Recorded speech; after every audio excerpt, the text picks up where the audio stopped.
watching CI Living, at home in your community. 'Tis the season for lots of things, but perhaps enjoying a good book could be one of those things. Maybe even a sci-fi story or two. Ooh, joining us for today's Page Turners from Champaign Public Library, Annette Donahue is back. All right, it is a busy time at the library. You've got great events planned. So let's start with the Turkey Tales, because that sounds fun for kids. Yep, that's tomorrow evening at 6 p.m. It's going to be on our Facebook Live, or you can watch on champaign.org/live.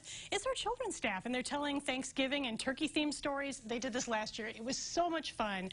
And if you've not heard our children's staff do storytelling, it is so fun. They do the voices and all that good stuff? They do. They are the best. Are these like original Turkey Tales, or are these? I'm not sure what their plan is. Oh, okay. But it's going to be a surprise for everyone. Great. Well, yes. You guys also have been running a series for business owners or prospective business owners on how to do social media and all sorts of things, and that's still going. Yes, our How to Start and Grow Your Business series is going strong, and we'll have events through mid-December, and then it'll pick up again in January.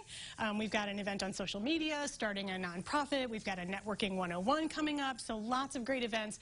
The nice thing about those is that we record them, and they're available on our YouTube channel. So if you're looking at our events calendar and you see something that you like, check out the YouTube channel, because it's probably archived there. Oh, good. So in case if you forgot. Yep. Right, or busy. There's lots of things going on this year. You couldn't make it. So. Okay, and then we have a book talk, right, coming up?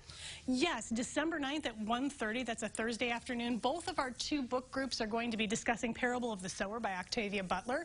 It's part of a bigger community event called Parable Path CU that's been organized by Cranert Center, and it's all leading into a showing of the opera based on Parable of the Sower coming up at Cranert in February. Ooh. And it just so happened that one of the books you brought us is Parable of the Sower. That was very convenient. Indeed, indeed. Well, tell us a little bit about it so we can know what to expect. So it was published back in 1993, and it's set a couple years from now. So when it was published, it was fairly far into the future, but now it's kind of a near future thing.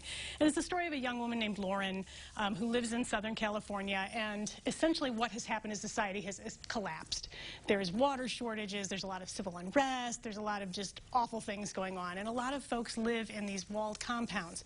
Well, when the compound where she lives is breached, she and several of her neighbors escape, headed north, looking for safety. It's a really fascinating book. It's really, it's troubling at times, but I think the biggest theme here is that community is essential to keeping our world going.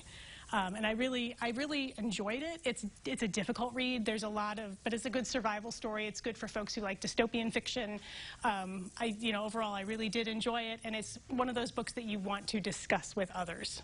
I'm not totally sure how to pronounce the next one, but I think it's Noor. Noor, yes, that's by Nadia Korafor, and that may be a familiar name to folks. She came to the library a couple years ago and did a presentation as part of our Great Authors series. This is her latest book. It came out last week. It's about a young woman named Ao who has a lot of technological augmentations to her body. And after a really bizarre act of violence, she goes on the run. And when she's on the run, she meets a man named DNA, who is the last of a group of nomadic tribesmen. And this book is set in Nigeria in the future. And his culture is dying because there's a sandstorm that's basically taken over the desert where his people live. The only way the two of them can escape from the people who are pursuing them is to go into the sandstorm. If you've not read science fiction or speculative fiction before, this is a good one to start with. It's not very long. It's really action-packed. It's really exciting to read, and it's enjoyable. And one of the things I always like about Nadia Korafor is she's got a lot to say about a variety of topics. She talks about giant corporations. She talks about the perils of climate change, and she talks about who stands to gain and who stands to lose.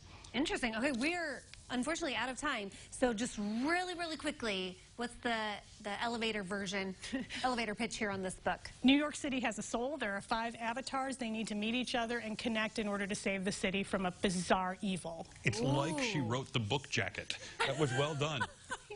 No. Very impressive, Nanette. Well, these are great suggestions, and obviously there's lots of opportunities to do other things other than just read at the library. And we'll get you all the details on these events and these books at our website. Just go to ciliving.tv.